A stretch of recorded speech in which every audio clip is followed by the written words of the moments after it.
Hello नमस्कार सभी साथियों, आप सभी का स्वागत है। आज हम देखेंगे त्रैमासिक परीक्षा 2022-23 में बिल्कुल छपने वाले प्रश्न देखेंगे कक्षा 9वीं और जो विषय विज्ञान है उसको। चलिए तो हम शुरू करते हैं। यहाँ पूर्णांक रहेगा 80 अंक का होगा। अब देखिए यहाँ पर निर्देश दिए हैं, सभी प्रश्न करना क्या है, अनिवार्य है। और जो जितने भी अंक के होंगे उन प्रश्न के सामने उनके अंक लिखे रहेंगे। अब देखिए यहाँ पर पहला प्रश्न है, क्या है, सही विकल्प चुनकर लिखना है। अब देखना आपको क्या करना है, प्रश्न को ध्यान से पढ़ना है और उसका जो उत्तर होगा वो आपको लिखना है। यहाँ देखिए, कोशिका का पावर हाउस कहा जाता है। कोशिका का पावर हाउस किसे कहा जाता है? तो यहाँ आपको 4 ऑप्शन दिए होंगे, माइटोकॉन्ड्रिया, प्लास्टिड, अंतःप्राद्रव्य जालिका या इनमें से कोई नहीं। तो माइटोकॉन्ड्रिया को क्या कहा जाता है? कोशिका का पावर हाउस कहा जाता है। किसे? माइटोकॉन्ड्रिया को। अगला देखिए, निम्न में से कौन सा रासायनिक परिवर्तन है? रासायनिक परिवर्तन कौन सा है?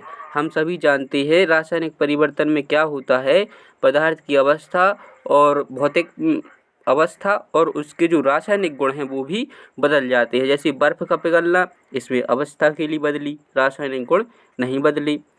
अगला देखिए, जैसे बुरादे का बनना, लकड़ी का बुरादा है तो उसकी जो रासायनिक गुण थे वो नहीं बदले, केवल उसका आकार बदल गया है। और इनमें से कोई नहीं। और दूसरा ऑप्शन है जो दूध से दही का बनना, ये कौन सा परिवर्तन है? रासायनिक परिवर्तन है, क्योंकि इसमें दूध से दही का बनना है जो इसके भौतिक अवस्था के साथ साथ रासायनिक परिवर्तन भी हो गए हैं। इसके रासायनिक गुण में क्या हो गया है? परिवर्तन हो गया है। तो इसका सही आंसर हो जाएगा दूध से दही का बनना। अगला देखिए, घर्षण बल सदैव वस्तु की गति का क्या करता है? वस्तु की गति को क्या करता है? प्रतिरोध करता है, विरोध करता है। जिस ओर वस्तु जा रही है तो घर्षण बल कहाँ लगेगा? जैसे इस ओर वस्तु जा रही है तो घर्षण बल इसके विपरीत दिशा की ओर लगता है। कैसे? विपरीत दिशा की ओर लगेगा, इस ओर। अगला क्वेश्चन देखते हैं, त्वरण का ऐसा मात्रक क्या होता है? त्वरण का ऐसा मात्रक क्या होता है? इसका मात्रक होता है मीटर प्रति सेकंड। क्या होगा? मीटर प्रति सेकंड स्क्वायर, सेकंड नंबर का हो जाएगा। अगला देखिए, यहाँ जो ms(T⁻²) है। अगला क्वेश्चन 5वां, यहाँ देखिए, समसूत्री विभाजन में एक पैतृक कोशिका से कितनी संतति कोशिकाएं बनती हैं? कितनी संतति कोशिकाएं बनती हैं? तो पैतृक विभाजन में यहाँ देखिए 2 संतति कोशिकाओं का क्या होता है? निर्माण होता है। ये सही आंसर हो जाएगा। शुष्क बर्फ क्या है? आप सभी बताइए, शुष्क बर्फ क्या है? ठोस कार्बन डाइऑक्साइड, नाइट्रोजन ऑक्साइड या कार्बन डाइऑक्साइड? अब एक ऑप्शन और होगा, इनमें से कोई नहीं। तो हम सभी जानते हैं जो शुष्क बर्फ है ठोस कार्बन डाइऑक्साइड कहा जाता है। किसे कहा जाता है? ठोस कार्बन डाइऑक्साइड को शुष्क बर्फ कहा जाता है। आपको बिल्कुल प्रश्नों को क्या करना है? तैयार करना है और रिवीजन बिल्कुल करते रहना है, ताकि परीक्षा में जो सारे क्वेश्चन आप अच्छे से कर सके। तापमान बढ़ जाने पर पदार्थ की कणों की गति पर क्या प्रभाव पड़ता है? तापमान बढ़ जाने से पदार्थ की गति पर क्या प्रभाव पड़ता है? गति कम हो जाएगी, कोई प्रभाव नहीं पड़ेगा, गति बढ़ जाएगी या गति एक समान रहेगी। जैसे ही हम क्या बढ़ाएंगे, इसका तापमान बढ़ाए जाने पर पदार्थ की क्या हो जाएगा? गति बढ़ जाएगी। पदार्थ की क्या हो जाएगा? कणों की गति बढ़ जाएगी। तो यहाँ पर जो ग नंबर का है वो सही हो जाएगा। वाहनों में ईंधन के रूप में कौन सी गैस प्रयोग की जाती है? Hydrogen gas, CNG gas, TPG gas या इनमें से कोई नहीं। तो सही आंसर हो जाएगा यहाँ पर सीएनजी गैस है जो वाहनों के रूप में प्रयोग की जाती है। कौन सी गैस? CNG gas. इसका पूरा नाम क्या हो जाएगा? संपीड्ड नेचुरल गैस। ये आपको याद रखना है, ये भी क्वेश्चन पूछा जा सकता है। रिक्त स्थान की पूर्ति करना है। यहाँ देखिए, परम शून्य ताप का मान क्या होता है? 273 अंश सेल्सियस। क्या होगा? 273 अंश सेल्सियस परम शून्य ताप का मान होता है। केंद्रक की खोज किसने की थी? किसने की थी केंद्रक की खोज? रॉबर्ट ब्राउन ने केंद्रक की खोज की थी। और कोशिका की खोज किसने की थी? तो कोशिका की खोज की थी रॉबर्ट हुक ने। किसने की थी? रॉबर्ट हुक ने की थी कोशिका की खोज। बिल्कुल आपको ध्यान में रखना है, ये भी क्वेश्चन पूछा जा सकता है। वेग में परिवर्तन की दर को क्या कहते हैं? त्वरण कहते हैं। वेग में परिवर्तन की दर को क्या कहते हैं? त्वरण। बल का ऐसा मात्रक क्या हो जाएगा? न्यूटन। बल का ऐसा मात्रक क्या हो जाएगा? न्यूटन। द्रव्यमान का ऐसा मात्रक क्या हो जाएगा? द्रव्यमान का हो जाएगा किलोग्राम। क्या हो जाएगा? द्रव्यमान का ऐसा मात्रक हो जाएगा किलोग्राम। किसी वस्तु का जड़त्व की माप होता है। किसकी माप होता है? द्रव्यमान का। जिस वस्तु का द्रव्यमान ज़्यादा होगा तो उसकी जड़त्व क्या होगा? अधिक। और जिसका द्रव्यमान कम होगा तो उसका जड़त्व हो जाएगा कम। क्रोमोसोम डीएनए तथा खालिस्तान के बने होते हैं। किसके बने होते हैं? प्रोटीन के बने होते हैं। क्रोमोसोम हैं जो डीएनए तथा प्रोटीन के बने होते हैं। संरचना तथा कार्य में समान कोशिका का समूह कहलाता है। देखिए, सबसे छोटी जो शरीर की इकाई है वो क्या है? कोशिका। क्या है? कोशिका। कोशिकाओं से मिलकर क्या बनता है? ऊतक। क्या बनता है? ऊतक।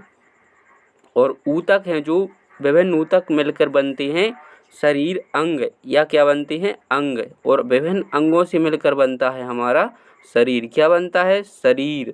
ये है जो क्रम है, कोशिका, ऊतक, अंग और हमारा शरीर। अब ये पूछ रहा है संरचना तथा कार्य में समान कोशिकाओं का समूह क्या कहलाता है? जब समान कोशिकाएं मिलती हैं तो ऊतक बनते हैं। क्या बनते हैं? ऊतक। तो यहाँ आंसर हो जाएगा ऊतक। ऐसे विभाज्य ऊतक जो शीर्ष में पाए जाते हैं खालिस्तान विभाज्य ऊतक कहलाते हैं। क्या कहलाते हैं? प्राथमिक। यहाँ आंसर हो जाएगा हमारा प्राथमिक। अब यहाँ देखिए, जोड़ी बनाना है। न्यूटन, कोशिका भित्ति, प्रकाश संश्लेषण, ये सही जोड़ी है जो आपको क्या करना है? इसका मिलान करना है। यहाँ देखना है तो आप सबसे पहले ये देखिए, सही देख लीजिए, आप उसको कर सकते हैं। जैसे न्यूटन की किससे बनेगी? न्यूटन ने गति के नियम दिए थे। क्या दिए थे? न्यूटन ने गति के नियम। और जो कोशिका भित्ति है वो बनी रहती है किसकी? सेलुलोज की। प्रकाश संश्लेषण में क्या होता है? हरित लवक। प्रकाश संश्लेषण, हरित लवक। और लोहे में जंग लगना है जो रासायनिक परिवर्तन है। कौन सा परिवर्तन है? रासायनिक परिवर्तन। एक और इम्पोर्टेंट क्वेश्चन बता रहे हैं कि लोहे में जंग लगने से वस्तु का भार में क्या होती है? वृद्धि होती है। वस्तु के भार में क्या होती है? वृद्धि। बढ़ जाता है उसका भार। क्या हो जाता है? बढ़ जाता है। ये आपको बिल्कुल ध्यान में रखना है। कोशिका की खोज किसने की थी? हम देख चुके हैं, रॉबर्ट हुक ने। और केंद्रक की खोज की थी रॉबर्ट ब्राउन ने। चंद्रमा क्या है? एक वृत्तीय।